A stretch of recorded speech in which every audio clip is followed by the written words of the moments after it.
नमस्कार दोस्तों, मैं सुनीता कथा मंथन में आप सबका स्वागत करती हूँ।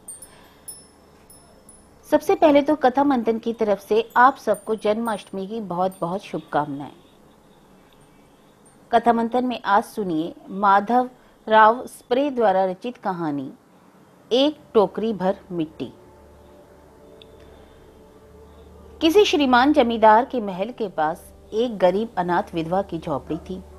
जमींदार साहब को अपने महल का अहाता उस झोपड़ी तक बढ़ाने की इच्छा हुई। विधवा से बहुतेरा कहा कि अपनी झोपड़ी हटा ले, पर वह तो कई जमाने से वहां बसी हुई थी। उसका प्रिय पति और इकलौता पुत्र उसी झोपड़ी में मर गया था। पुतोहू भी एक 5 बरस की कन्या को छोड़कर चल बसी थी। अब यही उसकी पोती इस वृद्धा काल में एकमात्र आधार थी। जब उसे अपनी पूर्व स्थिति की याद आ जाती तो मारे दुख के फूट फूट कर रोने लगती थी। और जब से उसने अपने श्रीमान पड़ोसी की इच्छा का हाल सुना, तब से तो वह मृत प्राय ही हो गई थी। इस झोपड़ी में उसका मन लग गया था कि बिना मरे वहां से निकलना नहीं चाहती थी। और श्रीमान ने सब प्रयत्न किए, निष्फल साबित हुए। तब वे अपनी जमींदारी चाल चलने लगे। बाल की खाल निकालने वाले वकीलों की थैली गरम कर उन्होंने अदालत से झोपड़ी पर अपना कब्जा करा लिया और विधवा को वहां से निकाल दिया। बेचारी अनाथ होती ही पास पड़ोस में कहीं जाकर रहने लगी। एक दिन श्रीमान उस झोपड़ी के आसपास टहल रहे थे और लोगों को काम बतला रहे थे कि वह विधवा हाथ में एक टोकरी लेकर वहां पहुंची। श्रीमान ने उसको देखते ही अपने नौकरों से कहा कि उसे यहाँ से हटा दो, पर वह गिड़गिड़ाकर बोली, महाराज, अब तो यह झोपड़ी तुम्हारी ही हो गई है, मैं उसे लेने नहीं आई हूँ। क्षमा कर दे महाराज, केवल एक विनती है। जमींदार साहब के सिर हिलाने पर उसने कहा, जब से यह झोपड़ी छूटी है तब से मेरी पोती ने खाना पीना छोड़ दिया है। मैंने बहुत कुछ समझाया, पर वह एक नहीं मानती।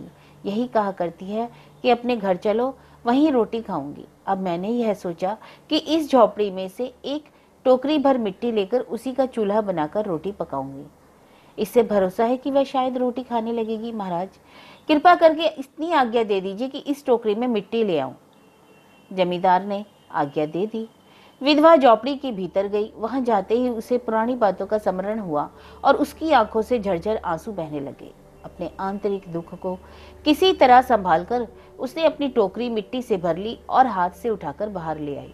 फिर हाथ जोड़कर श्रीमान से प्रार्थना करने लगी, महाराज, कृपा करके इस टोकरी को जरा हाथ लगाइए, जिससे कि मैं उसे अपने कंधे पर रख लूं।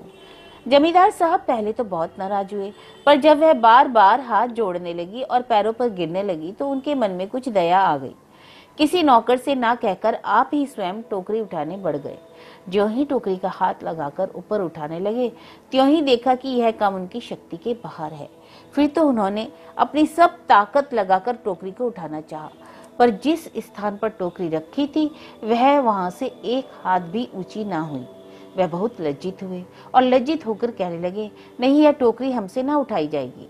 यह सुनकर विधवा ने कहा, महाराज, नाराज ना होना, आपसे एक टोकरी भर मिट्टी नहीं उठाई जाती, और इस झोपड़ी में तो हजारों टोकरियां मिट्टी पड़ी हैं, उसका भार आप जन्म भर क्यों कर उठा सकेंगे? आप ही इस बात पर विचार कीजिए। जमींदार साहब धन मद से गर्वित हो अपना कर्तव्य भूल गए थे, पर विधवा के उपयुक्त वचन सुनते ही उनकी आंखें खुल गई। कृतकर्म का पश्चाताप कर उन्होंने विधवा से क्षमा मांगी और उसकी झोपड़ी उसे वापस दे दी।